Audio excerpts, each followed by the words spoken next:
don't let people, especially male doctors that do not understand your delicate hormone balance and just in general, female balance, don't let them call you crazy. Don't let them put you down. When you have intuition about something that is not right in your body, please follow that intuition and do research. Welcome back to the Essentially You podcast, all about reinventing your health with safer, cheaper, more effective natural solutions and powerful lifestyle changes so that you become the CEO of your health. I am your host, Dr. Marisa Snyder.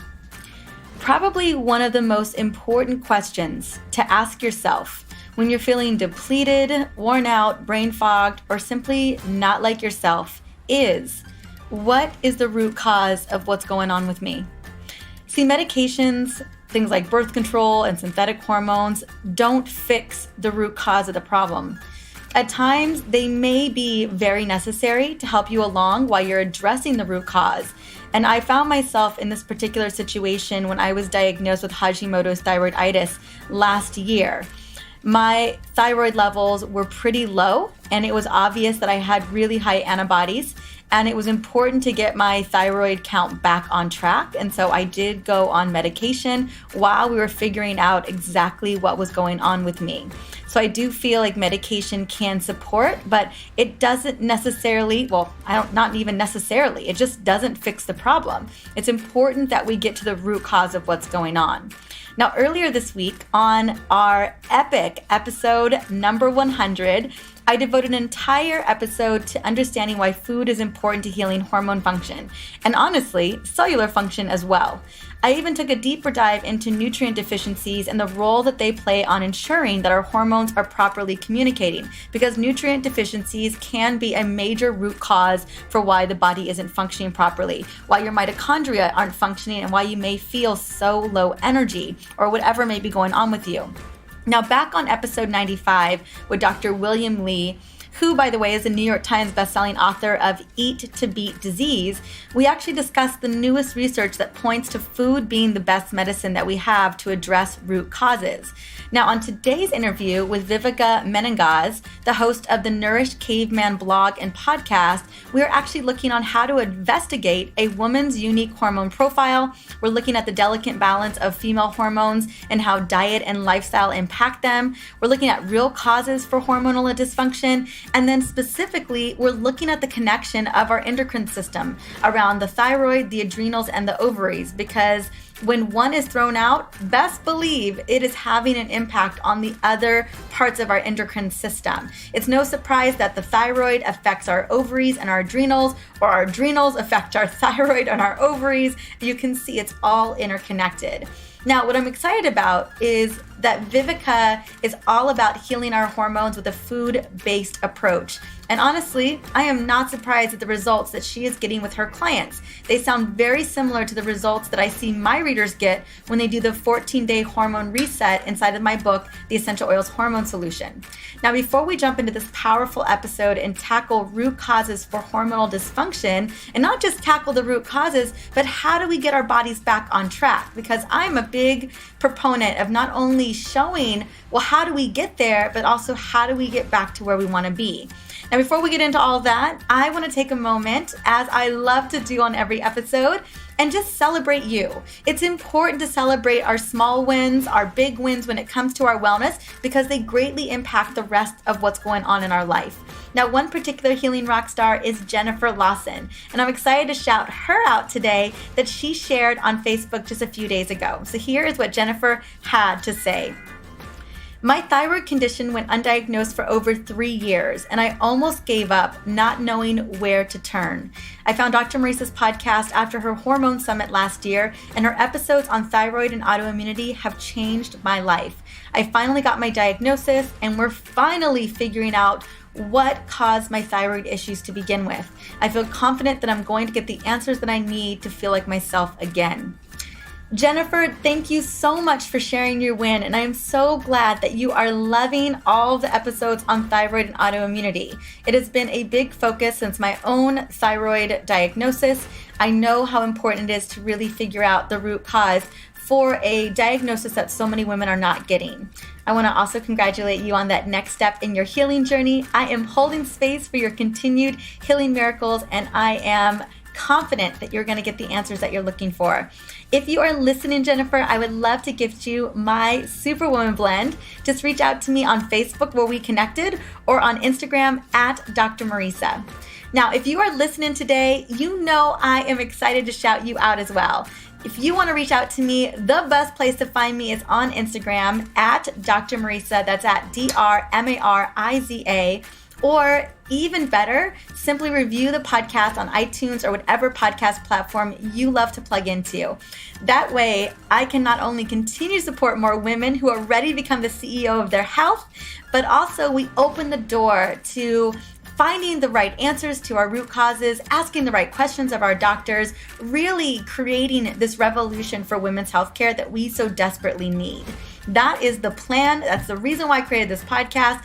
We just recently, I think last episode, on episode 100, we hit 500,000 downloads, which is absolutely incredible. I wasn't sure if we hit that number, but we did hit that number on that episode. And it just goes to show that when we put the kind of information out there that women are seeking, it spreads like wildfire. Now let's dive into this incredible conversation with Vivica. But really quickly, before we do that, I want to sing her praises. Now, Vivica Menegaz is a certified whole food nutritionist. She's a health blogger, a published author, and a prominent thought leader in ketogenic and Paleolithic diet and lifestyle practices, as well as one of the leading voices for food-based approach to healing. She's the founder of the Healing Foods Method, which is a 14-week program that focuses on one-on-one with her clients to break through with results in their health by utilizing a therapeutic ketogenic diet and healing. Now, tracking back to her Italian origins, Vivica is a passionate cook whose ketogenic and Paleolithic recipes and nutritional advice has been shared with millions through her blog, The Nourished Caveman. She's also the host of the Keto Paleo Life, a video interview series where she talks about innovative health and diet practices with some of the industry's most influential thought leaders. I can't wait for you guys to listen in on what she has to say today. Welcome to the Essentially You podcast, Vivica Menegaz. How are you doing today, my dear? I'm doing great. Thank you, Marisa. Thank you so much for having me. It's such a pleasure to have you, my dear. You know, what we're going to be speaking about is two topics that my ladies love to talk about, and that is women's hormones and also understanding kind of how the ketogenic diet works, most importantly for them, especially when we're dealing with hormone issues. Now, I know this is your area of expertise, and so I'm so happy to have you on. But what I'd love to do before we get into like the nitty gritty of this conversation, because I know there are so many questions that my audience has been asking me about this, I'd love to know a little bit about your journey and what brought you here. What inspired you to want to not only study women's hormone health, because girl, that is, I get why you did it, but I want to know the story because it's why I do it. But also kind of what had you explore the nutritional aspect of this as well? Well, of course, I think that every person that wants to help other people, the motivation most often comes from your own journey, and most often it comes from having been able to resolve issues on your own. And then, you start becoming kind of modeling that role of like an effective resolution. And then people start looking at you for help. And of course, that was my story because I came to nutrition. Well, I've always had a very strong desire to help other people. Throughout my life, I wasn't really sure how that would work out until I came to nutrition. And then it kind of really clicked.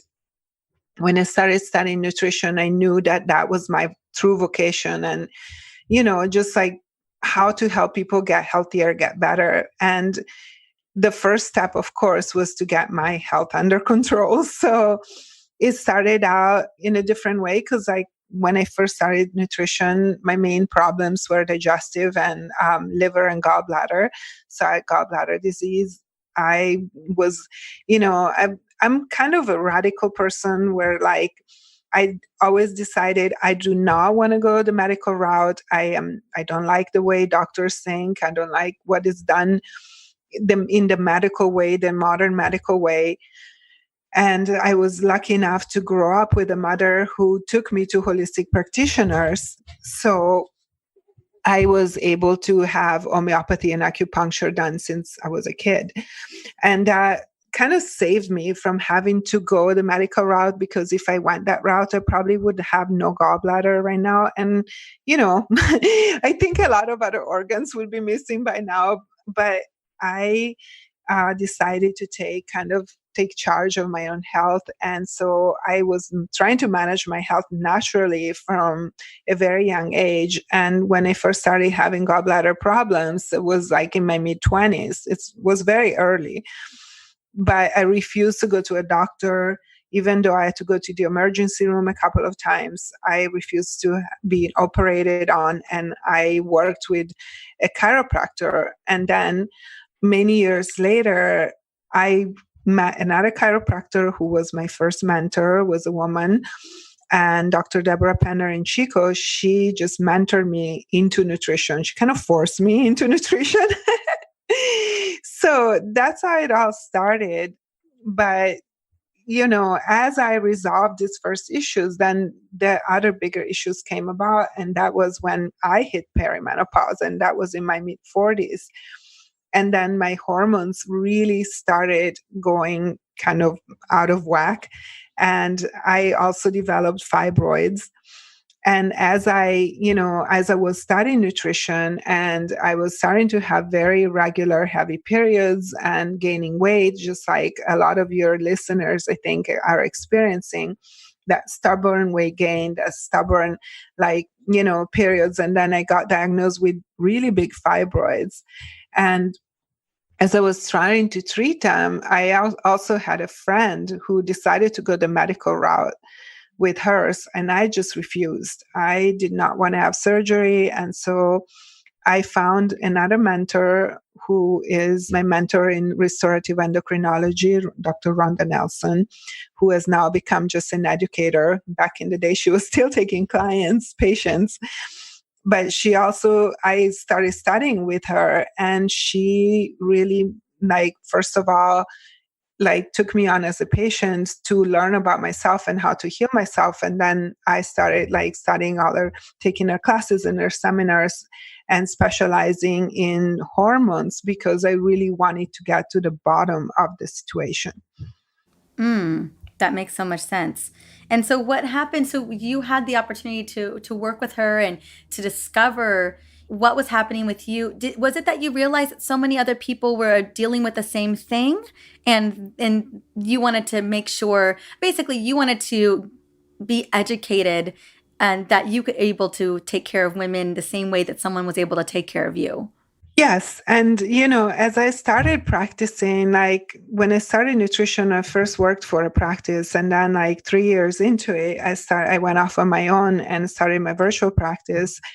And at the beginning, my focus was metabolic, because especially I had started to doing a ketogenic diet because of my pre-diabetes. That was my big awakening moment on my own health. And so when I found the ketogenic diet, I really fell in love with this tool, because I thought it was an immensely valuable tool to restore and repair metabolism. So I dove into that. But then in my own health journey, I was then dealing with perimenopause and the fibroids, and then Hashimoto's and, hypothyroid came out all kind of at the same time.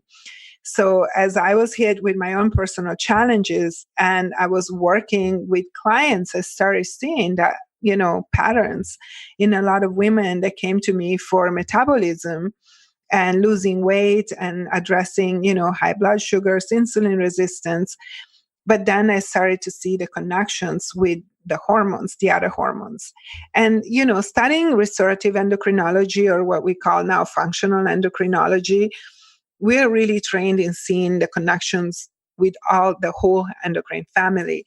So no hormone acts pretty much isolated in the body. They're all connected. So the connection and the importance of this holistic holographic image of the body as everything being connected and interdependent became really prevalent for me. So that I had to deepen my studies in the hormonal picture, because like I knew that for a woman, there is no way to really go to the bottom of health imbalances without addressing the hormones. Absolutely. And what were some of the connections? Let's talk a little bit about some of the connections that you had found, right? As you are going through perimenopause, as you are, and then also dealing with Hashimoto's, what were, and you're seeing all this in other women, weight resistance, metabolic syndrome, blood sugar deregulation. Was there, when you're starting to see all of this kind of unfold, what were some of the connections that you were beginning to see? Well, of course, there is like some really direct correlations that we can see between like stress and cortisol and the sex hormones.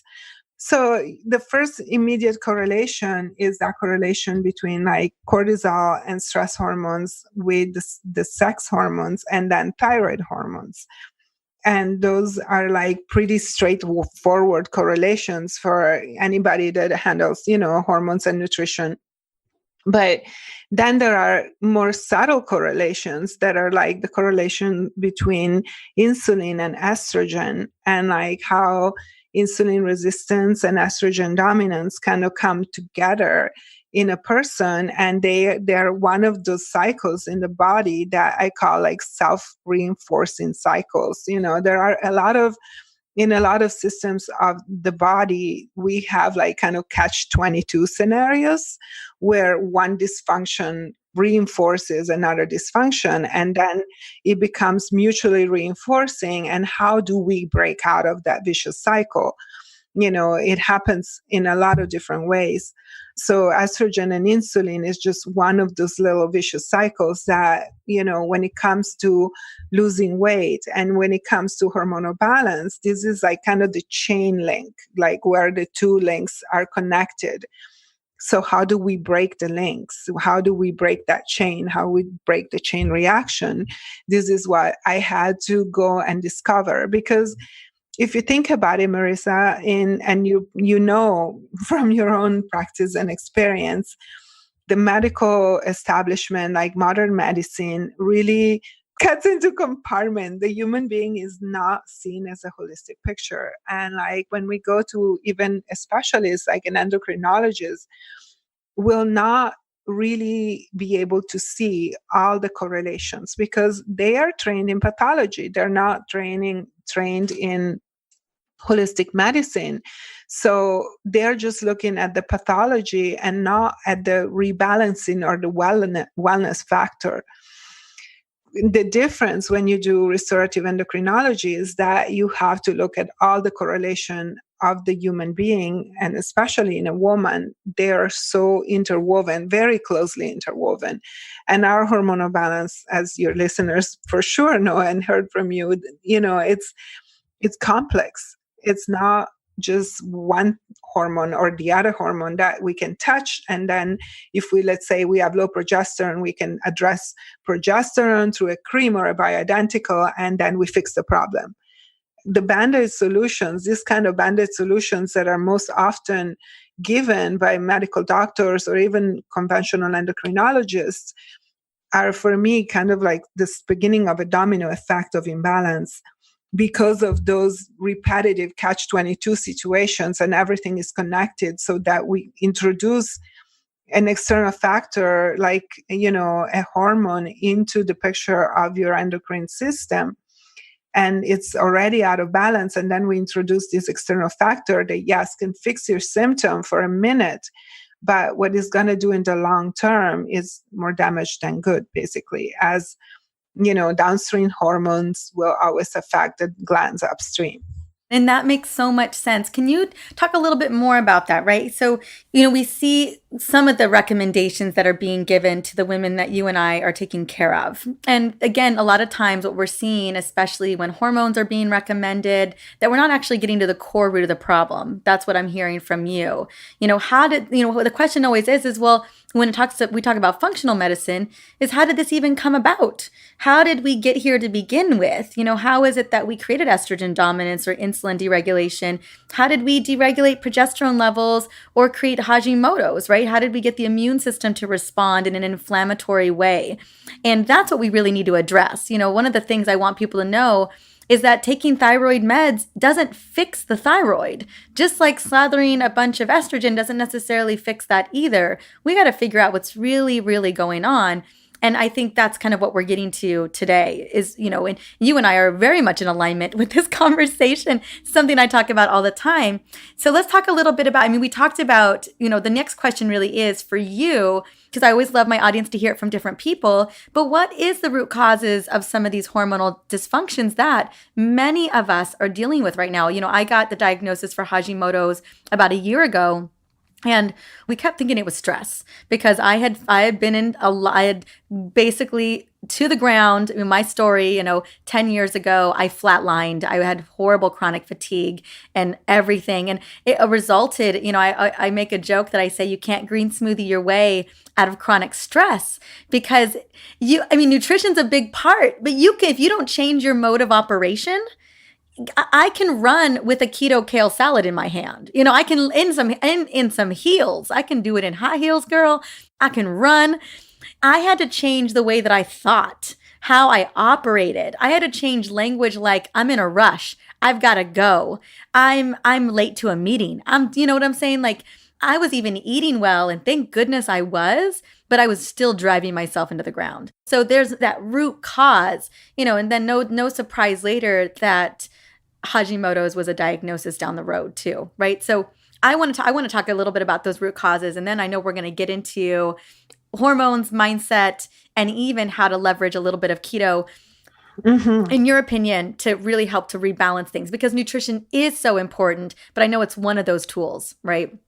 Yeah, totally. Yeah, I love how aligned we are with the thinking and also your experience, like that you had to go all the way to the touching rock bottom pretty much, but it's on the floor. I was a mop on the floor. I'm sorry. No, it's okay.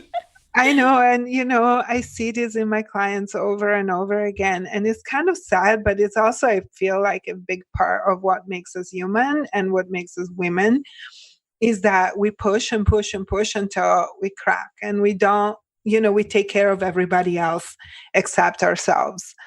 Because this is kind of the way that we have been raised and educated. And, this is the structure.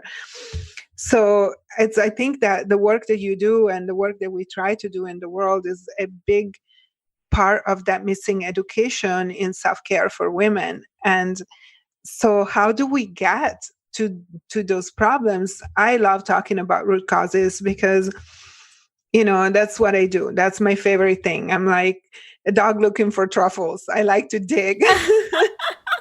Ooh, I love me some truffles. Yeah, let's talk about it because I think that's where we're really misaligned in today's America's health system, or even any industrialized health system where we are triage care. And so people don't really think about, well, how did I even get here? And goodness knows, doctors aren't looking for it. And so let's talk about what are some of the key things. I know I touched upon a tiny bit of that, but I really want you to shed your light on that for us. So the root causes of disease are stressors, and we call them stressors. But when we think of stressors, what are stressors? Are they physical? Are they not physical? What are we talking about? And you definitely mentioned the number one stressor, which is stress. And in this day and age, stress is definitely the tipping point, I feel, because there are many other stressors. So stressors come in different categories. The physiological stressors can be things like heavy metals, pesticides, different chemicals, brought into the body, mold, viruses, or yeast and infections. So the infections that can be viruses or bacterial or fungus. So those are all different stressors. And if you really think about it from the physiological point of view, there are not a whole lot of different options for stressors. So those are kind of the root causes of systems in the body starting to malfunction. But then we add, that what I call energetic stressors, which is mostly emotional stressors and trauma. and especially early childhood trauma, upbringing, and mindset. Those are the other big parts. So, I always make this equivalent to my patients, like the physical is one foot, and the emotional and mindset is the other foot. And we need to make steps with both feet in order to go forward. So we work at two different levels. But looking at the body in a holistic way, I really see that, yes, the physical stressors are real, they're present. But what enabled the body to take them in, what pretty much told our body to take on those toxins, is the emotional toxins and the mindset. So we always, as a holistic practitioner, I work with both things. I am not a counselor or like I'm just a coach, but I still help my patients navigate through mindset into like those root causes and through the physiological back to the energetic as we walk those little steps, because that's the only way that we can truly resolve. We mentioned the ketogenic diet, and like I know that a lot of people these days, there are kind of these two big factions when it comes to diet. And like one big group of the population of women is saying like, oh, I want keto. Keto is the latest quick fix, is the latest magic bullet, is going to fix everything. So they're all up in it and like wanting to use a ketogenic diet because of the benefits. And then there's the other side where women are just like, I'm done with diet, and diet is restrictive and it causes, eating disorders, and is just like not healthy for my mind and for my body. And here, I really want to try to reconcile this for your audience, because I think that both of those point of views are valid, but they're very extreme. When you go to the extreme, they negate them each other, but there is a place in the middle. In Chinese philosophy is like the golden way, the middle way. And that's what I like to practice most of the times. And it's like reconciling these extremes. How do we reconcile doing keto with not wanting to do a diet? And for me, that way it's like seeing keto as just, first of all, as a lifestyle, which is absolutely able to be navigated and modified to the individual needs. I worked with a lot of people with eating disorders, which, you would think that counting macros or counting calories will be absolutely detrimental and send them back into episodes of, bulimia or whatever the eating disorder might have been. But instead, with the right mindset, there are ways of doing keto that you can still have all the benefits of ketosis without having to necessarily obsess about it or, make it all about the macros. Because I created recipes for that, where you can just like learn from the recipes a way of eating that can get you naturally into ketosis, unless there are very specific cases where we need therapeutic ketosis. But cases like cancer or like seizures, those are different. They're a specific part, a specific niche. For people who just want to be healthy and regain and kind of create a foundation of health with a healthy way of eating, I think that we can establish and maintain ketosis without having to go crazy about counting the macros and the calories and your fat body mass and, all those things that really can become obsessive for a person. And even without weighing, maybe just tracking one thing, which is you can track ketones as your only indicator. And that's enough. And it doesn't even have to be that precise, but it's kind of like another little tool for your map of health. I love that. Now let's explore keto because, there's a lot of, I wouldn't necessarily call controversy around keto, but I know women are mindful. Women want to be careful. We know that keto can be done in the wrong way. You can't kind of do it halfway, and you can do it in an unhealthy way. So figuring out a way, one of my dear friends is Dr. Anna Kabeka. And she just came out with a book called The Hormone Fix. And she talks about the keto green way. And I really love Dr. Anna Kabeka's philosophy around using ketosis or using a keto diet to help women support their hormones. And I have a feeling that you are in a little bit of alignment of where she stands on that as well. So can we talk a little bit about, how is it that you recommend leveraging keto to balance hormones? And also on a sidetrack, what are your thoughts? Just because I'm just curious. I'm a curious person, but what are your thoughts on intermittent fasting? Do you ever combine the two? I'm a big intermittent fasting girl. I've had such great success with that, especially with my Hashimoto's, but that's just me. Not everyone does. So I was just curious what your thoughts on that were too. First of all, about keto, I do a very specific kind of keto. And yes, you can do keto wrong in so many different ways. From the very beginning, when I first started doing ketogenic diets, and like 6 years ago, there was barely any resources. And nobody knew what a ketogenic meant or what ketogenic was. And they thought I spoke Turkish, like they're like, what are you doing? And I found like an online community that was like a huge community doing keto, maybe like 60,000 people. And I was all happy to have found them and thinking I'm going to get all this good information and feedback. But they were doing what I call McDonald's keto. And I'm not going to go into what community it is, but, I was appalled. McDonald's keto. Oh my gosh. The quality of food and the kind of, microwave cheese and mug cakes and pepperoni and like processed crap. Everything processed, lots of dairy, lots of like even hydrogenated oils, like really bad fats. So you're just making me want to vomit in my mouth. Yes. That. And that kind of keto, people don't know that that's not the right one. Sometimes I think we want to hear what we want to hear, right? We want to, we want to see what we want to see. And so talk to me a little bit about, what you've seen, because we are talking about a very complex system, the endocrine system, and we know that they all play a role. And we know that food is information. We know your body is like relaying information from what we're consuming every day. So tell me about what it is that you've really seen be successful with the beautiful women that you get to work with. First, I call it nutrient-dense keto. And this is from studying nutrition. I came, through the founding doctors of nutrition. We call them like Dr. Weston Price or Dr. Page or Dr. Royal Lee. And for them, they had a certain point of view on diet that was based in the diet of maybe like 100 years ago, which a lot has changed since then. And, I could go into a whole side conversation here about adaptation and maladaptation and what industrial food has done to the body as part of the stressors and root causes that we talked about. But there are certain principles of nutrition that the body takes in building blocks and nutrients through food. We are not designed to assimilate isolated chemicals. Our body basically does not recognize them.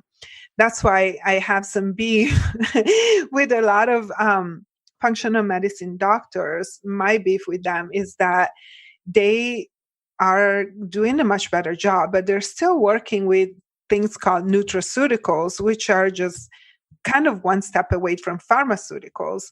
And in my opinion, as a more holistic based practitioner, the body does not recognize them in the long term. Maybe, isolated vitamins and like those kind of vitamins that you buy at Costco or at Rite Aid. Those are mostly made in the lab. They're not real foods. So our body, we can use them, but they are nutraceuticals. So that means they will act almost as a drug in the body. They're not really going to act as a food. So in order for us to truly heal and maintain sustainable health for long periods of time, meaning the rest of your life, please, we want to to nourish the body and base it on real food that can be assimilated, recognized, and put to work. And it can rebuild and heal your organs and glands, including your endocrine glands. So, for me, a thyroid with Hashimoto's is not doomed to be self-destroying. Absolutely not. It's just a gland that has been put under stress. And to that point, to the extent that your immune system now is not recognizing it as part of the body and needs to, clean up the mess. But once the gland is healed and restored to like a whole state, your body will just like switch off that attack, and the numbers, autoimmune numbers, will come down. It's not something that is just your immune system going crazy. Is your immune system doing its job, sometimes a little too well. So going back to the keto thing, we need to base our food in nutrients and see the food is like what is going to do to nourish and heal our body. So for me, it's really, really important that what I try to transmit to my clients and my audience is to be discriminating and like start the healing with the food. I mean, my program is called the Healing Foods Method. From the very beginning, I knew that this is where I was going, and I had no idea how far I could have gone with when I started this process. But I have seen amazing things happen in my practice because, like, for me, the nutrition, like bringing the nutrients into the body and using the tool of ketosis, which is one of many tools, it's really just a part of that holistic pictures that we can put together that can create miracles, in very difficult cases that even conventional doctors are not able to handle. I'd love some examples. Like, what are some of the most nurturing foods that you are just like, oh, and I know every food works, everyone's biologically and bio-individual in terms of what serves them, but what overall have you seen really to be beneficial for women? Really has helped move the needle. I'm sure you've seen some, what I call to be trends or successes in certain foods that women are consuming. Mm-hmm. Well, for me, like the true superfoods in the world are organ meats. And that's something that it's funny because like I come from, old school Italy where I grew up eating organ meats. They were part of my kind of daily diet as a kid. I grew up eating brains and liver and, kidneys and all kinds of other organ meats because we still ate nose to tail when I grew up. Yes, that gives you away my age. And where in Italy did you grow up? I grew up in Piemonte, which is like my favorite region in all of Italy. Really? Yeah, we're going there for 2 weeks in June. Nice. Mm-hmm. Yeah, I was born in Sanremo, which is Liguria on the sea, and then grew up like for my first like 7 years in Piemonte in the mountains in a restaurant. So I was very lucky because like from the very beginning of my life, I was exposed to a lot of food and a lot of cooking. I love it. We're so excited to go and celebrate your heritage. It's our favorite area. Actually, probably our favorite area in the world is that area. Really? Yeah, we just love the food. It's amazing. Yeah, that's great. So for me, when we talk superfood, liver is a superfood. Oysters are a superfood. Scallops are a superfood. Kidneys can be a superfood. Organ meats that are actually containing nutrients, like high nutrient density. And also, I was talking about this with a fellow practitioner a couple of days ago about this idea of like being more open with the diet and not having to like restrict yourself so much. Like, I'll never eat gluten again, or I'll never eat grains again.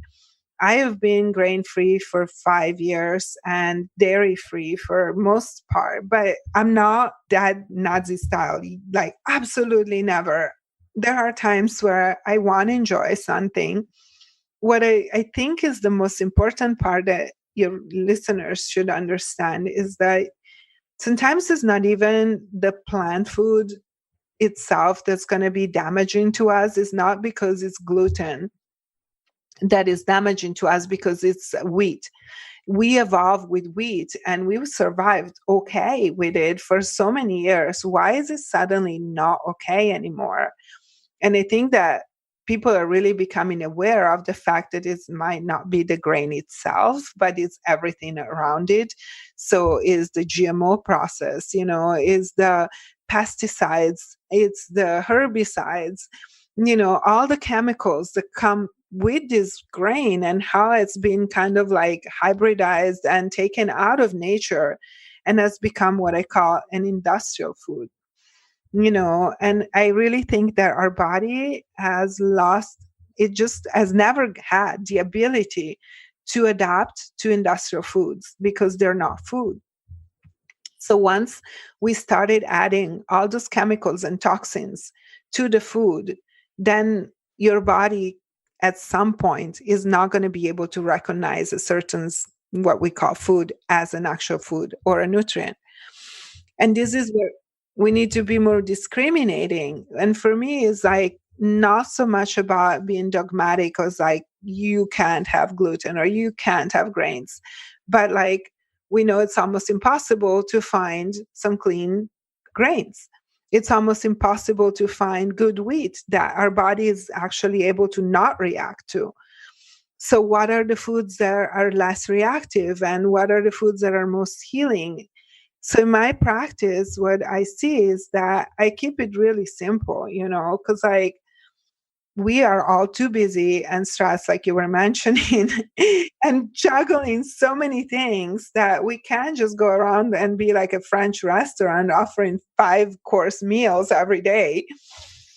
So we just need to keep it simple. And for me, simple means clean animal proteins that support sustainability and support a cleaner environment, which means no feedlot beef, of course, but it is grass-fed beef. It is, things like venison or sustainably like bison, sustainable, clean meats.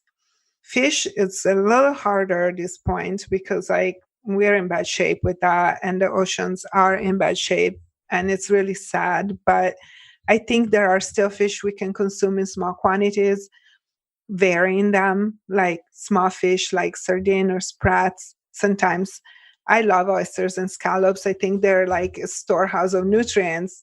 Those need to be kind of not on a regular basis and with the proper support, because they are toxic, so many toxic metals in the ocean right now and chemicals. And then as far as plants go, again, depending on the tolerance on the individual body, we can approach plants, because we have become intolerant to a lot of things because of the industrialization of food and the damage done to our intestines and our microbiome that now is not really able to deal with a lot of the foods that we could deal with before. So absolutely true. I mean, we have to be so mindful of the toxic assault. One of the things you talked about is the immune system, right? And what we're seeing is this molecular mimicry, that our body is accidentally just, thinking one, that all these chemicals are coming through. We know that gluten is being tagged. There's molecular mimicry to what's happening there with what's happening to our thyroids. No wonder so many of us are getting things like Hashimoto's and having other autoimmune responses. So what we eat and the type of food that we eat is so important in this conversation as well. And that's really the thing that I've taken away from you in this part, was like how we make better food decisions about what we're eating. And I'm so grateful for you to speak on that. One of the other things I know that I was looking at when I was looking over all your information, but it was really the mindset. You talked about hidden infections. We talked about chemical stressors. We talked about physical stressors a little bit, perceived stress. We also know that mindset comes into play, how we feel about ourselves. One of the things I see a lot of is a lot of women may not even believe that they deserve to be well, right? That that isn't their lot in life. And I think when we don't believe that we deserve to be well, we don't open the doors for wellness. So can you speak a little bit into the mindset of what you see? Yes, absolutely. And, that's one of my favorite parts of my work these days, is like being able to bring in somebody who has been struggling with their health for so many years and, start working on the physical level, but like slowly start unveiling like these deeper roots of patterns that they're not even aware of that lead to disease. And, we all know about self-sabotaging mechanisms and patterns of thoughts. Like, one thing that happens a lot with my patients is like they come in and they're like, oh, I don't want to give up my coffee in the morning. Like, coffee is keto. What are you talking about? Like, I don't need to give up this coffee. Like, it's good for me. I need it.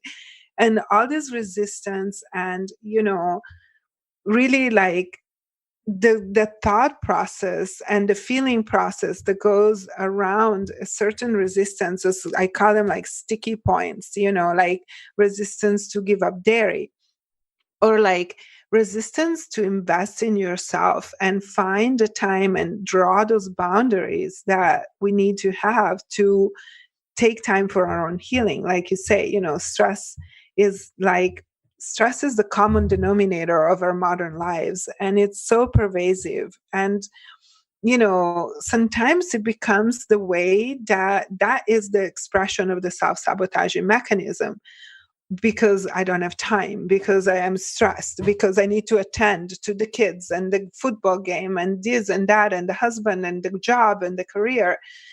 So we are really good at looking outside ourselves and start blaming everything outside ourselves for our lack of commitment. And I really think that when we hit the wall, and that's why I was asking myself, why do I only have such difficult cases? What is it about me that attract really difficult cases? And then I realized that it's because people, especially women, they really don't find the motivation to change until they're pretty much desperate, which is unfortunate.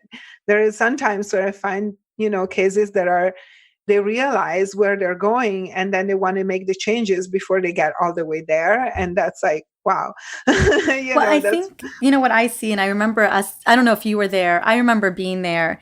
And there were two things that were happening for me. I was actually speaking on this on Instagram Live today. But two things that happened to me. One, I definitely was struggling with the belief mindset that I deserved wellness or that I deserved to be a priority. The other thing that happened for me was that I honestly thought I was handling stress. I kept telling myself that, girl, as long as you're not crawling on the floor, you are fine. And when I used to gut check with other women, I asked my mom or ask friends, everyone's like, oh, that's normal. And I thought, oh, okay, well, maybe this is normal. It wasn't until the alarm bells really began to sound off. The whispers had been there for years, and it was just like, oh, well, that's what we deal with. Oh, that's normal. Oh, that's okay. And I was like, okay. And then all of a sudden you're in major trouble and you're just like, oh my gosh. And I know so often, I bet you hear this, women want to know how they even got there, right? They kind of just like, did I just wake up like this one day? And we know that's not true, right? But those were the things that I was telling myself. And I have a feeling that so often, I don't think I'm unique at all. I think I'm one of millions of women who thought they could get away with it until they couldn't. Yes, I totally agree. And, and the other thing is how we normalize our daily happenings. Like, I get to talk to so many women when, like, I ask them, are your periods normal? And they're like, yes. And then I kind of do that on purpose. And then I'm like, so are you having cramps? And they're like, yes. And is your period more than 5 days? Yes. It's heavy. So heavy and cramping. Yes. And I'm like, do you consider that normal? And they're like, yeah, I thought that's how it is. Yeah. Right? There's so much misconception. A book that I'm absolutely loving right now is called The Fifth Vital Sign. And it's all about looking at your menstrual cycle as a vital sign to our health and wellness. But we just don't know, like, whoever talked to us about our period. It's just this down there thing that happens that no one even talks about. So I absolutely agree with you. There's just so much misconception. Well, we have covered so much ground. Vivica, is there something that you want to leave us with? I want to let people know where they can find you as well, but how can we learn more? How can we get further into knowing your work? The thing I would like to leave your audience with is that they need to start really listening to their intuition. Women, we all have an amazing intuitive ability within us, all of us, all women. Like we are tuned like that to be able to be highly intuitive, but we are taught to not listen to our intuition. And most of the times, like, even like strongly. And that's what a lot of trauma comes from. So I think that reclaiming our intuition that something is not right in our body is going to be the best thing we can do, to listen to that voice that knows when things are off. And, other thing, like I'm doing this little series of videos right now called Doctor's Blunders, because I just been collecting this material for years from client after client coming to me and telling me stuff that their doctors told them. And I could just not believe it. I don't go to doctors personally, but the list of crazy things that doctor told women, I just can't believe it. So I decided to start making videos about it. So don't let people, especially male doctors that do not understand your delicate hormone balance and just in general, female balance, don't let them call you crazy. Don't let them put you down.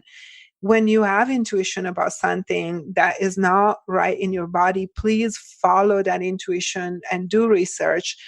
There are so many amazing practitioners out there right now, just booming, and women nutritionists and practitioners are booming. And like you, Marisa, like a lot of your guests, like there are so many good resources that we can go to these days.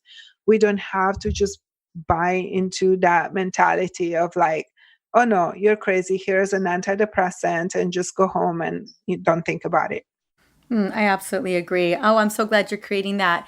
I know one place that we can come and find you is the blog, your blog called The Nourish Caveman. But where else do you want us to come and check you out? I actually have created a page for your listeners specifically, and it's like a page for the podcast where there is a little download that is pertinent to the things that we talked about today. And it's about the kind of hormonal tests that people can ask their doctors to run, or they can, whatever practitioner they're working with, what are the best tests for different hormonal issues. So that's a free download. And the page is called thenourishcaveman.com/podcast. Perfect. So Wonderful. if they just go there, they'll find that. And there is a little bit more about me and the kind of work I do. And of course, I'm everywhere on social media, like, like you have to be these days. So my page on Facebook is The Nourish Caveman. I'm also on Instagram. And of course, the blog, thenourishcaveman.com. Wonderful. Okay, so I've got that. You guys, it'll be in the show notes as it always is. So it's going to be thenourishcaveman.com/podcast. So I'll make sure to get that over. Well, you guys know it'll be in the show notes, and it'll be on the website as well. So you guys would go and grab it. Understanding hormone testing and demanding the test that you deserve is so important. As Vivica and I both know, a lot of conventional doctors aren't doing the test and running the test that we deserve. So the more educated you can be about the types of hormone testing that you need, the more that you get to demand what you deserve in the healthcare system. Both Vivica and I believe, and I know I'm speaking for Vivica, but that we are tired of the medical system doing to us opposed to doing alongside with us. And that's what I think this beautiful guide is for, is demanding that they do it alongside with us. Well, Vivica, honey, it was such a great pleasure to have you on today. I'm so grateful that we got to connect. It was like talking to a dear friend in Italy, from Italy. And I just want to say thank you for not only sharing your brilliance here today, but also doing the work that you do. We need more women like you out there in the world, sharing this message, getting this out there, so that a lot of women understand how they can empower themselves and how they can truly, truly heal themselves. I mean, that's the mission for both of us. Yes, thank you so much. And I really appreciate your work as well and getting the message out there. And, we're kind of like this little army of love warriors and, bringing healing and really trying to do this for ourselves. So thank you. And thank you so much for having me. Absolutely, honey. Have a good day. You too. Early in Vivica's journey, it's obvious that she knew how to ask the right questions for her health and was able to take that knowledge and apply it to her clients. Her take on ketogenic and Paleolithic diets, along with lifestyle practices, have been well researched. And with that said, I want to just emphasize how important it is to figure out what works for your body. I mean, everyone's body is different. We metabolize differently. We take information differently when it comes to that fuel. So it's important to look into what works best for you. Vivica has definitely helped thousands and thousands of women, and a lot of her practices are very similar to the practices that I educate here on the podcast and even in my books. But it's important that you try things out and figure out what works best for you. As I also mentioned in episode 100, which was just earlier this week, even though food is one of the most important keys to hormone balance, it's also important to look at nutrient deficiencies to close those gaps. And if you're not sure where to start, I want you to not only check out Vivica's website, I'll give to you in just a moment, which is going to be inside of this episode 101, but also head on back to episode 100 earlier this week to give you more of a picture of how to get started to balance your hormones with food. Well, now that you've learned a little bit about Vivica, I always want you to go and check her out. She's got a podcast called the Nourish Caveman Podcast, and you'll find all of the information inside of the show notes at episode 101, or you can go to the website, drmarisa.com/podcast, and look up episode 101 as well. Well, thank you so much for stopping by and listening to the Essentially You podcast. On this next episode coming up, I am bringing on a dear friend, Trina, and we're going to be talking about oral health and why brushing your teeth is hazardous to your health. I love Trina's take on the importance of keeping our mouths healthy. It's a really fascinating episode. I learned a lot from Trina, so I'm so excited for you guys to listen in on that. And in the meantime, have an amazing week.